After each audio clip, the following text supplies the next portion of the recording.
Entonces comenzamos con nuestra entrevista. Pues el día de hoy, en nuestro segundo webinar titulado Las dificultades de detectar el autismo, tenemos como invitado especial al doctor Carlos Chicalote Castillo. Él es especialista en el diagnóstico del trastorno del espectro autista. El doctor Carlos tiene experiencia por más de 15 años en el diagnóstico y tratamiento de padecimientos del neurodesarrollo y pues es un honor tenerlo con nosotros para resolver esta duda. Doctor Carlos, ¿cómo está usted? Hola David, ¿qué tal? Muchas gracias por la invitación, gracias a Kelo Neurocenter y pues principalmente gracias a nuestro público por estar aquí.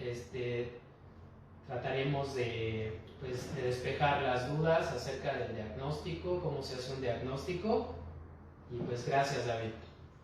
Muy bien, doctor. Bueno, con relación a los comentarios de algunas personas en el primer webinar, nos solicitaron realizar esta entrevista sobre el autismo. Me parece que es un tema sumamente importante, donde puede tener gran utilidad para los padres de familia. Vamos a empezar, si le parece, doctor, sí, definir algunos conceptos que están alrededor del autismo. Entre uno de estos es el neurodesarrollo. Por favor, ¿nos podría definir qué es el neurodesarrollo? Claro que sí, David. Bueno, el neurodesarrollo es un periodo de tiempo en el cual el sistema nervioso madura y se desarrolla. En este periodo de tiempo podemos considerar la primera infancia, que va del nacimiento a los 3 años de edad. Podemos considerar lo que es la etapa preescolar, que va de los 3 años a los 5 años. Podemos considerar también la etapa escolar, en la cual va de los 6 años a los 10 años, y la adolescencia, que va de los 10, 11 a los 18 años aproximadamente. Quiero comentarte, David, que esto es muy importante mencionar estos periodos críticos de desarrollo, ya que la sintomatología del espectro autista se presenta diferente en cada una de estas etapas del neurodesarrollo. Ok, muy bien, entonces hablamos sobre que el neurodesarrollo es característica de la etapa de la vida. Ahora bien, cuando hablamos de autismo, hay dos conceptos que anteceden a esta palabra. Es el trastorno del espectro autista, se le llama. ¿Nos podría platicar un poco sobre esta asociación o estos términos? Claro. Trastorno del espectro autista corresponde a los trastornos del neurodesarrollo.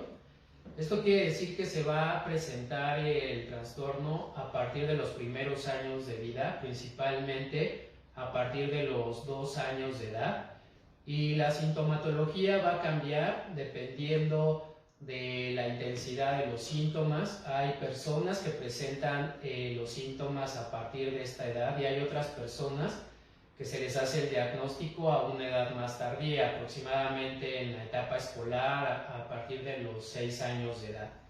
Entonces consideramos que es espectro en el sentido que es un trastorno evolutivo. Quiere decir que el diagnóstico que a lo mejor se realizó a la edad de los 2 años o de los 3 años puede cambiar en el transcurso del tiempo. Incluso hay estudios en el cual se hacen a partir de los 3 años de edad y se vuelve a reevaluar a los niños a la edad de los 3 años después, o sea, a la edad de los 6 años, y se ve que de este grupo de niños el 25% deja de tener los criterios para el espectro autista. Entonces, el autismo es un trastorno muy diverso que puede presentar síntomas desde muy leves, que pueden ser identificados en la adolescencia o en la vida adulta, hasta síntomas muy severos que pueden ser muy incapacitantes y que pueden requerir el apoyo o el cuidado de sus familiares en casi todas las actividades o rutinas de la vida diaria. Por lo tanto, es por esto que se le llama espectro, por esta diversidad tanto de los síntomas como de la intensidad. Ok, muy bien, doctor. Generalmente se asocia el autismo con algunos otros padecimientos. Estos padecimientos forman parte de estos trastornos asociados al autismo, y si es así, ¿cuáles podrían ser? Sí, David, gracias por la pregunta. Mira, todos estos trastornos que se comparten están dentro de los trastornos del neurodesarrollo. Dentro de los trastornos del neurodesarrollo encontramos a la epilepsia, encontramos al trastorno de déficit de atención e hiperactividad, encontramos a los problemas motores, a los problemas de aprendizaje y encontramos a los trastornos del espectro autista. Entonces, esto quiere decir que casi nunca o casi siempre el diagnóstico de autismo va acompañado de esta diversidad de trastornos del neurodesarrollo. Es por lo tanto que el diagnóstico de autismo es complicado, ya que los diagnósticos que van apareciendo o que se van sumando pueden ser a través de estos periodos de la vida, como habíamos comentado, que pueden ser desde los primeros 3 años, en la etapa de la infancia, de los 5 años, en la adolescencia o en la vida adulta. Entonces es un diagnóstico evolutivo, quiere decir que el día de hoy, si hacemos un diagnóstico a un niño de 2 años de edad, no tenemos la garantía de que el diagnóstico se mantenga a través del tiempo. A través del tiempo nos referimos en los siguientes 3 años de edad. Okay. David, más quiero aclararte que esto pasa cuando se hace a la edad de los 2 años, cuando no podemos predecirlo.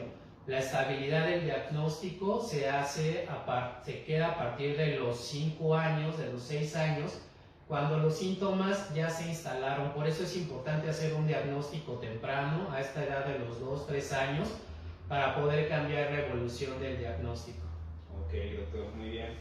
Y desde su punto de vista profesional, ¿cuál considera usted que es el momento adecuado en la vida de las personas donde hay que poner atención a estos síntomas del autismo? Claro. Qué buena pregunta, y gracias. Así es. Mira, yo creo que cualquier momento es importante. Cualquier momento en la vida de cualquier persona que esté sufriendo, que tenga ansiedad, depresiones, es muy importante. Generalmente acuden a consulta, a una valoración, cuando las personas tienen ansiedad o depresión, ¿no? Pero algo que es mucho más relevante es hacer el diagnóstico en los primeros 2 años de vida, David.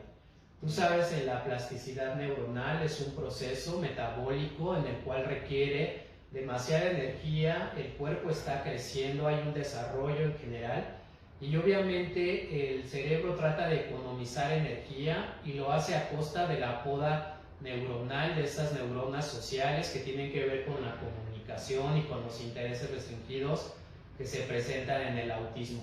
Entonces, intervenir en esta etapa tan temprana hace que la evolución del diagnóstico sea sorprendentemente favorable, ¿no? Es por eso que recomendamos que desde los primeros síntomas busquen un diagnóstico y busquen una intervención. Ok, doctor, muy bien. Y aquí, por ejemplo, con respecto a lo que está hablando, una vez que los síntomas del autismo se establecen, ¿estos se logran conservar a lo largo de la vida, del crecimiento de las personas? Y por otra parte, sin un tratamiento, ¿cómo llegarían a evolucionar estos síntomas? ¿Cuáles serían las consecuencias de no contar con un tratamiento o un diagnóstico inicial? Claro, David, gracias. Muy buena pregunta. Ok. Yo creo que la evolución depende de muchos factores, ¿no? Pero tenemos claro que el primer factor es la edad del diagnóstico. Un diagnóstico temprano nos va a cambiar el pronóstico. Esto es como, por ejemplo, como médicos, cuando detectamos un problema de luxación de cadera, que es un problema que se tiene que corregir en los primeros meses de vida o en los primeros años y se da una intervención adecuada, pues la evolución es favorable, no quedan secuelas o son mínimas las secuelas, ¿no? Esto pasa igual aquí en el neurodesarrollo. Si intervenimos de una manera adecuada, pues podemos hacer que la evolución, la adaptación de las personas a través del tiempo sea mucho mejor, ¿no? Mucho mejor me refiero que se pueda adaptar a lo que se espera cada niño a la edad de desarrollo que tiene. Entonces, pues es bien importante hacer un diagnóstico completo, integral, para que podamos evitar que el desarrollo continúe afectándose por los problemas de no tener un diagnóstico. Y bueno, te quiero comentar en mi experiencia que he tenido pacientes a los cuales solamente se les da una intervención para déficit de atención o para autismo, y sabemos que el autismo y el déficit de atención vienen juntos en el 40-60% de los casos. Cuando se da la intervención de una forma aislada o independiente, solo para TDA o solo para autismo, la evolución no es favorable. O sea, generalmente siguen en terapia por mucho tiempo, más de un año, a veces hasta varios años, cuando consideran los terapeutas o los médicos que es necesaria una revaloración. Yo considero, David, que no es necesario esperar tanto tiempo para dar un diagnóstico y buscar otras alternativas. Ok, muy bien, doctor. Aquí, por ejemplo, una de las dudas que surgen, como los que son padres de familia en sus pequeños, ¿cómo pueden los padres empezar a detectar o sospechar de la presencia de síntomas en estos pequeños? Porque usted comenta que inclusive a partir de los 6 meses de edad pueden presentarse los síntomas, pero a esa edad, ¿qué observamos, no? Como padres de familia, ¿qué observamos en nuestros hijos que nos hagan sospechar que se trate de autismo? Claro, bien, gracias. Muy buena pregunta, y tu observación es muy clara, importante.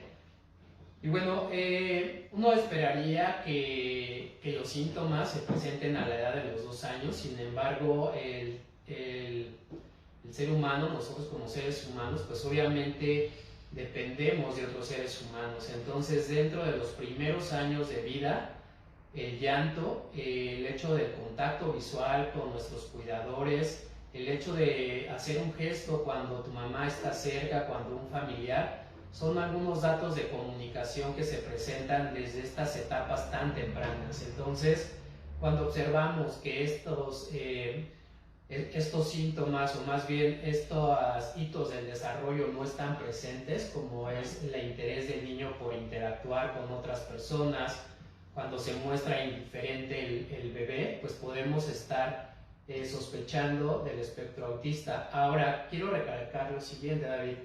Es bien importante conocer que el autismo es un trastorno hereditario, ya que en el 90% de los casos de los gemelos de tipo monocigóticos, entre ellos está el diagnóstico. Esto quiere decir que existe un componente genético muy importante. Y esto lo comento porque en las familias que tienen algún integrante con autismo, hay que estar alertas, o hay que estar al pendiente de que si existen antecedentes familiares, el desarrollo en los primeros meses de sus familiares pueden estar asociados a síntomas del espectro autista. Okay. Ya después, a la edad de los 2 años, cuando no encontramos lenguaje, o cuando hay una pérdida del lenguaje que se había adquirido previamente, o cuando el niño empieza a aislarse, cuando empieza a interesarse solamente por un tema, o por cosas que son extrañas, por ejemplo, como cargar libros en la mano a la edad de los 2 años, o cargar algún objeto y no tiene este contacto visual de imitar gestos, hacer pucheritos, este tipo de situaciones que nos indica un interés social. Ahí es cuando tenemos que tomar medidas para valorar o sospechar que estamos ante un trastorno del espectro autista. Ok. Los padres que presentan un niño autista mencionan que los niños tienen un conjunto de comportamientos que les llaman repetitivos. Quiere decir que son afines, extremadamente afines a algún comportamiento. Estos síntomas, ¿cómo se definen o qué consideración llevan? Y si nos puede dar algunos ejemplos sobre este tipo de comportamientos, doctor. Sí, David, gracias. Creo que algo que nos faltó mencionar y creo que es muy importante y no quiero que se me pase, es decirles pues, cuáles son los síntomas cardinales del autismo, ¿no? En primer lugar, uno, pues es alteración en la comunicación. Hay una ausencia del lenguaje verbal y no verbal, o sea, de la comunicación no verbal. Hay intereses restrictivos o repetitivos o rutinas o intereses primordiales que afectan la adaptación en el funcionamiento de las personas, y también hay alteraciones de tipo sensorial. Por ejemplo, hay molestia a los ruidos, hay molestia a los cohetes, hay cuestiones que tienen que ver con la textura de los alimentos, con el olfato. Todo esto le referimos como alteraciones sensoriales. Entonces, estos son los tres síntomas principales en el autismo que afectan la adaptación y afectan el funcionamiento de las personas que lo padecen. Ok, doctor, gracias. Una última pregunta antes de pasar a nuestro tema central. ¿Sí? Sería que pues recientemente el autismo ha sido un padecimiento que ha abordado más áreas. Ahora, hoy en día se conoce más acerca del autismo. Sin embargo, existen algunos mitos sobre que aquellos niños que llegan a presentar autismo tienen deficiencia intelectual o en extremo pueden ser superdotados, ¿no? ¿Nos podría aclarar un poco estas menciones que nos hacen, por favor? Sí, David, gracias. Creo que todas las personas que tienen estos síntomas de autismo que les he descrito no necesariamente tienen el mismo funcionamiento intelectual o cognitivo, ¿no? O la comorbilidad también presente. Sabemos que hay un 40% de las personas que tienen autismo que tienen discapacidad intelectual, esto es decir, que tienen un coeficiente intelectual por debajo de 80 de lo esperado, y que obviamente esto pues hace que la sintomatología sea más severa o que requieran de más cuidados. También el DSM-5 clasifica el autismo dependiendo del grado de apoyo que requieren las personas, en tipo 1 cuando es leve, o tipo 2 cuando es moderado, o tipo 3 cuando es mucho el apoyo que requieren.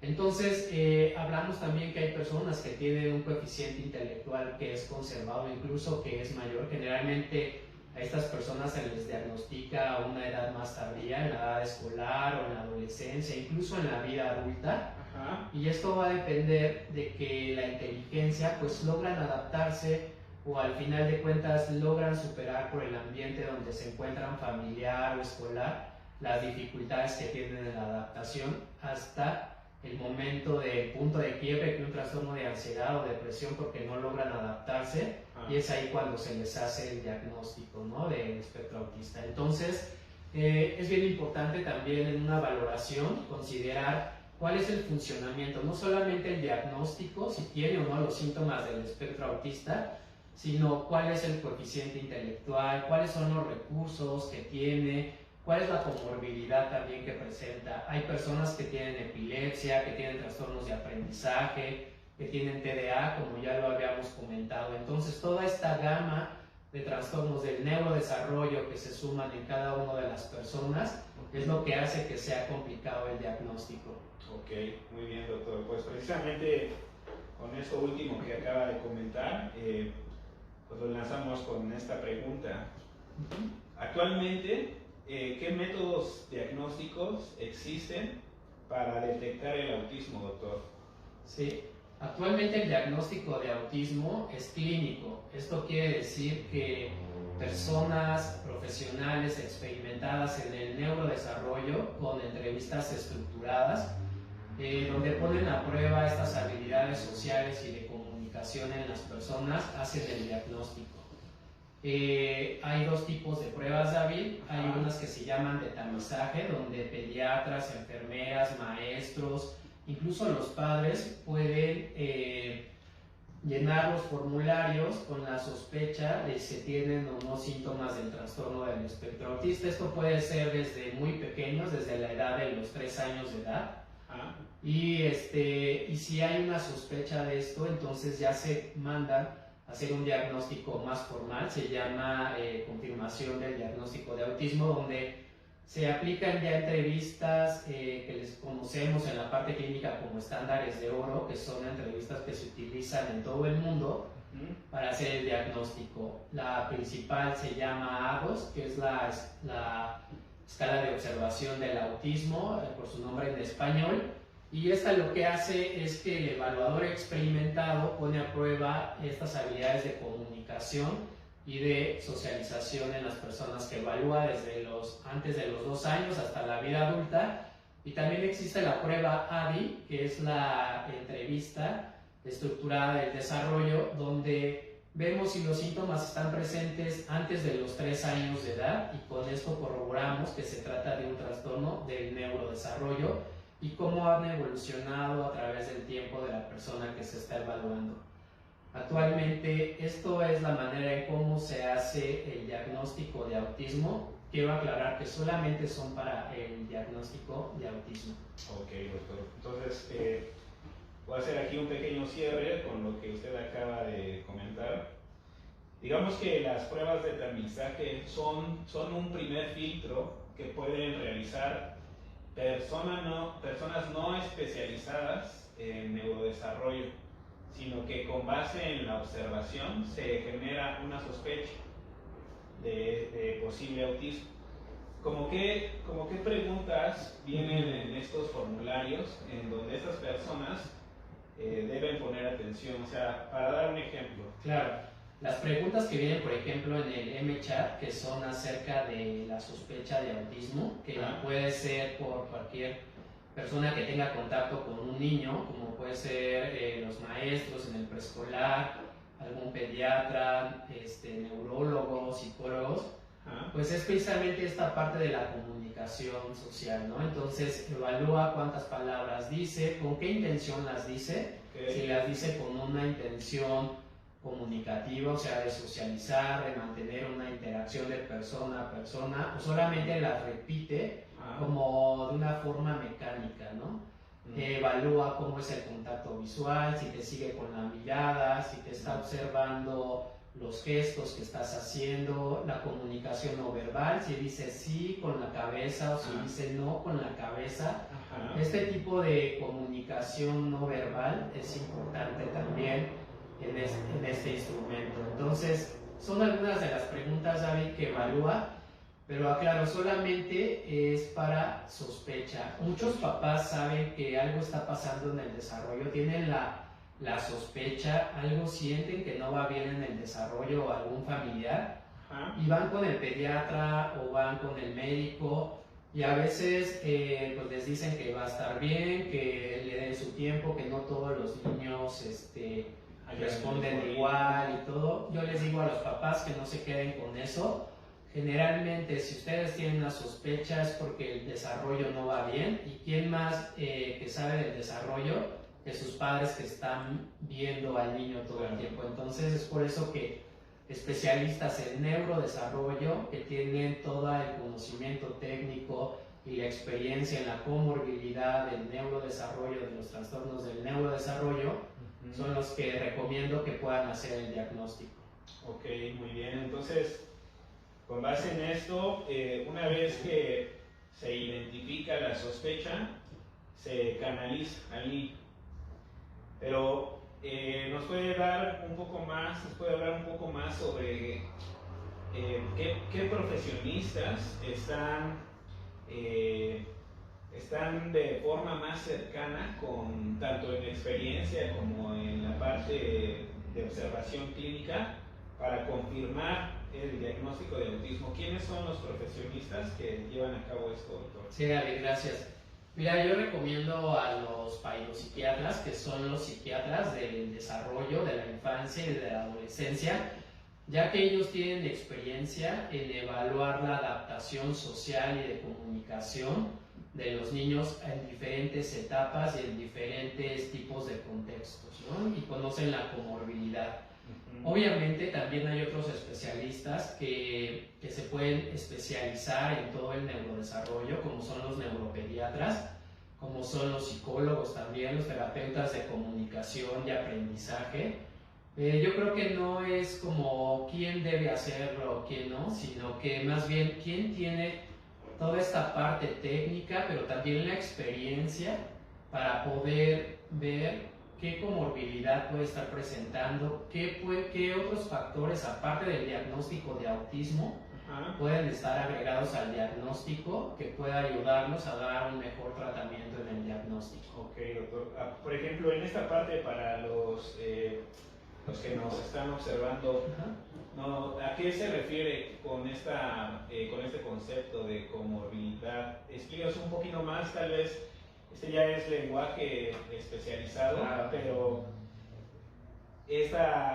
entiendo que es un criterio muy importante porque en base a la comorbilidad se puede llevar a cabo un buen diagnóstico. ¿A qué se refiere, doctor? Sí, gracias David por hacer esta pregunta porque deja muy claro que antes, me refiero a hace 10, 20 años, los diagnósticos solamente eran clínicos.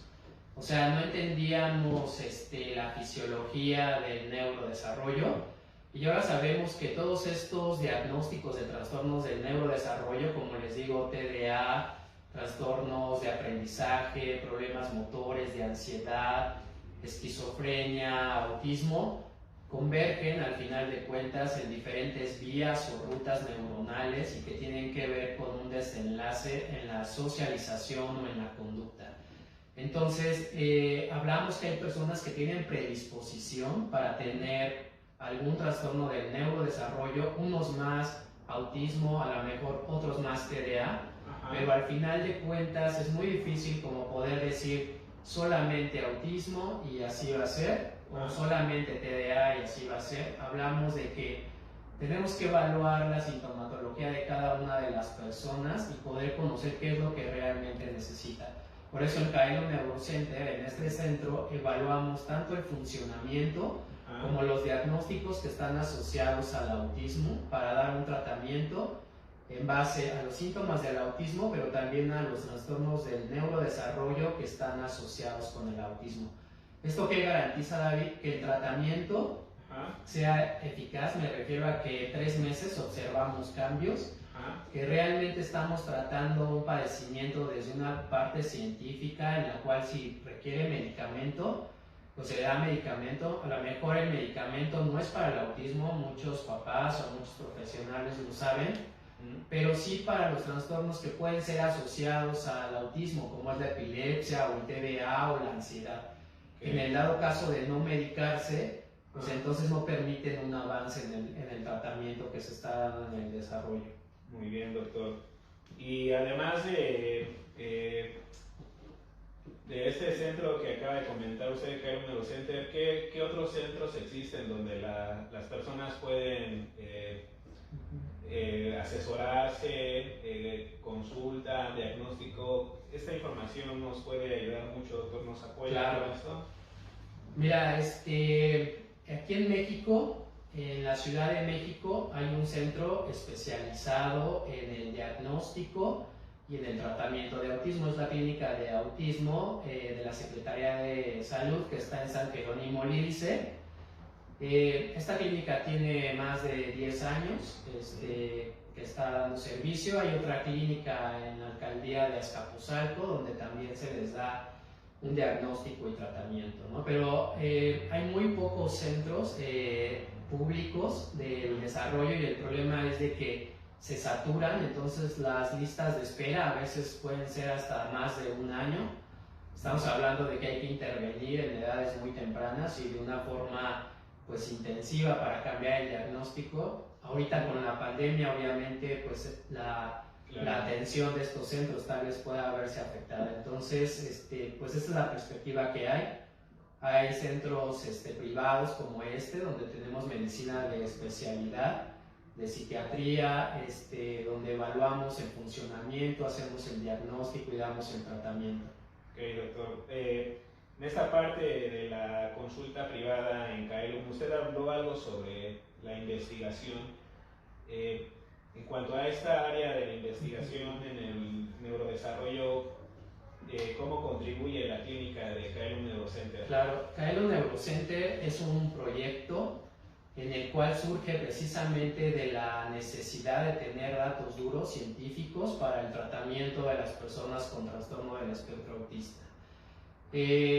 Obviamente lo que buscamos aquí es tener información que se pueda procesar y que sea de utilidad para la población mexicana. Ahorita tenemos un proyecto en colaboración con el CINVESTAP, que es el Centro de Estudios Avanzados del Politécnico, donde estamos buscando marcadores genéticos para el diagnóstico de autismo en la población mexicana. Ok, por esto que decía que posiblemente la herencia, ¿no? Hay la herencia familiar, exactamente. Que se presenta, ¿no? Exactamente, entonces estamos llevando un estudio con familias que estamos viendo cómo la herencia, cómo estos genes se transmiten de los padres a los hijos y por qué unos hijos no presentan el diagnóstico y otros sí, ¿no? Entonces estos son marcadores que nos pueden ayudar a discriminar cuáles son los factores de riesgo que están asociados con el diagnóstico. Muy bien, doctor, excelente. Bueno, amigos, doctor, muchas gracias. Gracias, David. Gracias. Vamos a pasar a la sección de preguntas. Vamos a revisar cuáles son los comentarios que se han generado hasta el momento. Bueno, nos ven desde Huehuetoca, nos dicen que pues excelente información. Gracias. Pues el propósito es para brindarles este apoyo de asesoría. Luego, Lupis Chavarría nos pregunta, ¿qué es lo que provoca el autismo?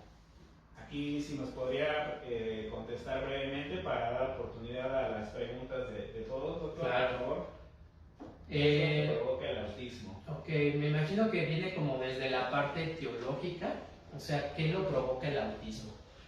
Obviamente hablamos de una carga genética y una predisposición y factores ambientales son importantes para que los síntomas puedan presentarse o desencadenarse. Uno de los principales puede ser la edad de los padres, el hecho de tener padres que tengan hijos de más de 30 años, los consideramos desde la parte médica como padres añosos. Eso también va aumentando el riesgo, principalmente en el hombre, en el varón. Antes pensábamos que nada más era la mujer, pero hay estudios donde se ha visto que también la edad del padre es importante, ¿no? Hemos visto también que pues el hecho de que estamos muy inmersos en las tecnologías es otro factor también, o sea, quiere decir que ahora los niños están más en el celular, inmersos en situaciones no humanas, o sea, de interacción. O sea, quiere decir que a veces he escuchado niños que hasta les ponen música de lavadora, que el ruido de la lavadora del motor los arrulla. Yo creo que esto no les ayuda, sino que al contrario les perjudica, porque el cerebro a esta edad temprana imita. Entonces hay niños que tienen lenguaje y cuando logran tener lenguaje lo hacen a través de del tono de la caricatura que les gustaba ver. Entonces tienen una voz mecánica, pero es precisamente por este tipo de programas que tienen tanto interés o intereses restringidos. Entonces es por eso que yo a mis pacientes, a algunos pacientes, les pido que por favor no les dejen celulares, no les dejen televisión para que pues no favorezcamos este tipo de desarrollo, ¿no? Si es que ya tiene la predisposición. Ok, doctor, muy bien. Aquí otra de Sirema que nos dice, ¿en qué puede trabajar una persona autista? Depende del funcionamiento, como bien habíamos dicho, o sea, el funcionamiento cuando hablamos de una persona con un rendimiento intelectual conservado o incluso con un autismo que no es tan severo, o sea, moderado, pues se puede trabajar en cualquier actividad. O sea, yo diría que van más hacia la parte sistemática, hacia la informática, la programación, la computadora. Tengo varios pacientes que son adultos y dan muy buenos resultados en Movistar, en compañías de teléfonos, donde tienen que evaluar si se cae el sistema o no. Tengo un paciente, saludos, que él trabaja en AT&T y él está monitorizando si la red llega a caer o hay algún problema, ¿no? Entonces, Desde esta parte tecnológica ellos son muy buenos, en todo yo diría, en todo. Muy bien, se lo proponen. Perfecto. Por acá nos preguntaban, ¿el autismo siempre requiere medicamento? Ahora, como decía, no siempre, pero a veces la hiperactividad, las conductas repetitivas o estereotipadas hacen que una terapia sea muy complicada y que no tengamos un avance. O sea, el cambiar de rutina a un chico sin un tratamiento es casi imposible y puede llevarnos 2 años de tratamiento. Entonces yo digo que sí es importante por periodos cortos de tiempo, 3 meses, 6 meses, y evaluando si ya no lo necesita, se lo retiramos. Como les decía, es como un yeso. Si le pones el yeso en el momento adecuado, va a funcionar muy bien, ¿no? Y después ya no se va a necesitar. Entonces, temporalmente no tengan miedo al medicamento, al contrario. Ok, gracias doctor. Aquí dicen que si existen diferentes tipos de autismo, ¿cuáles son? No sé, a lo mejor se refiere como a los niveles de funcionalidad que nos había comentado, o en este caso el Asperger, por ejemplo, ¿no? Claro, o sea, hay diferentes niveles, o sea, desde la parte genética, por ejemplo, te puedo decir que hay el autismo sindromático, que no hemos hablado de él, que es del 3 al 5% de las personas que tienen los síntomas, y hay aquellos síndromes como el X frágil, esclerosis tuberosa, síndrome de Rett, o sea, todos estos síndromes que sí se le puede hacer un estudio genético, obedecen a este autismo, se llama de tipo sindromático, ¿no? Entonces, desde esta parte tenemos el autismo de alto funcionamiento, donde está conservada la inteligencia o incluso mayor.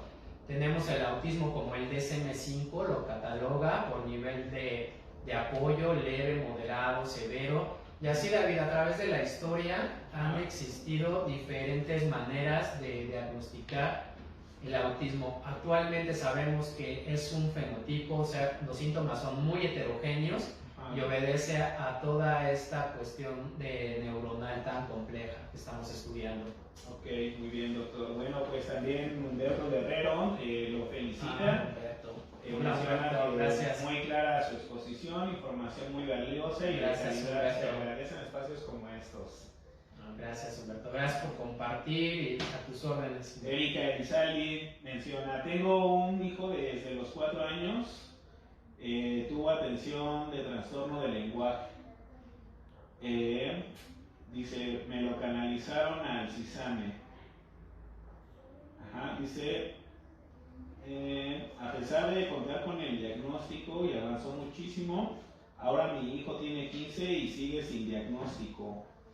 Aquí, ¿cuál podría ser una recomendación?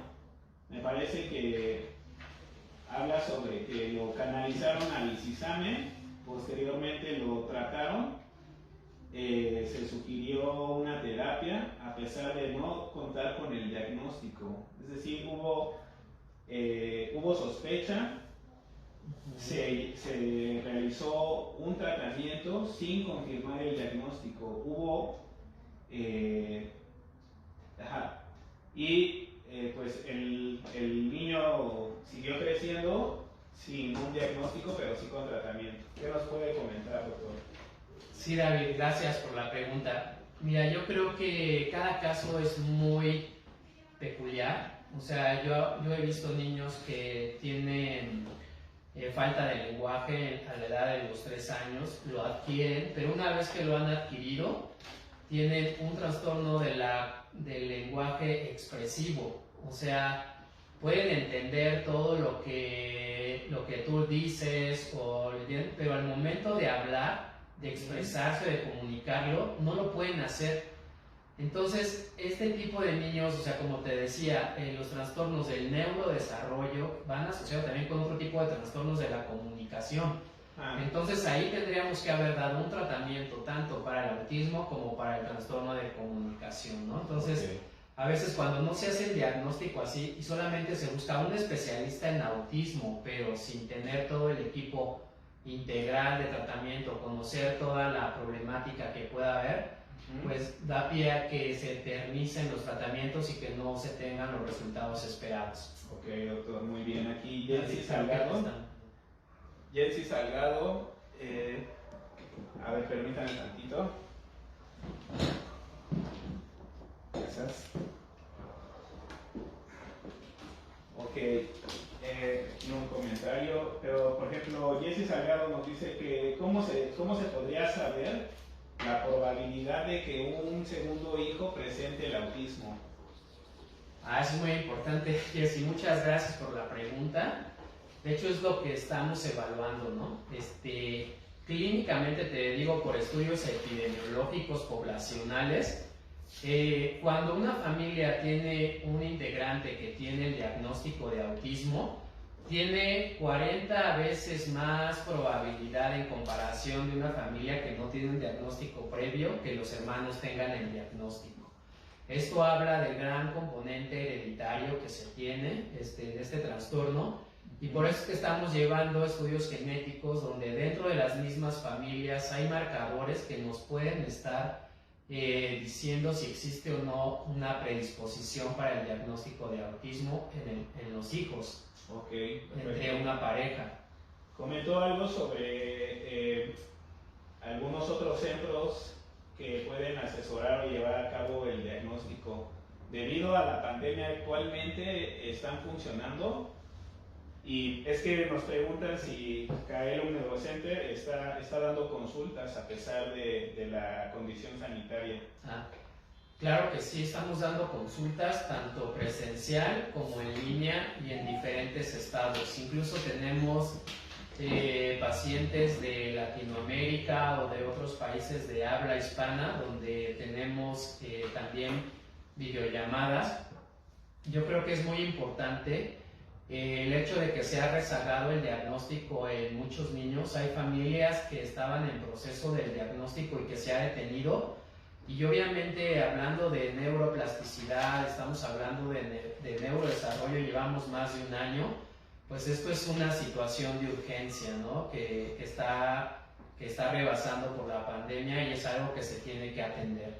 Ante esta situación, en Kaelum Neurocenter, pues estamos haciendo diagnósticos tanto por vía presencial, por vía también en línea, y pues hemos tenido buena respuesta. Nuestros psicólogos están evaluando, hacemos la entrega del diagnóstico. Iniciamos un tratamiento también a distancia, ¿no? Tanto terapéutico como farmacológico en dado caso que se llegue a requerir. Entonces es factible. Entonces están activos, cualquier consulta están disponibles. Preguntan, ¿cómo pueden obtener cita? Pues están los datos de la clínica, Kaelum Neurocenter.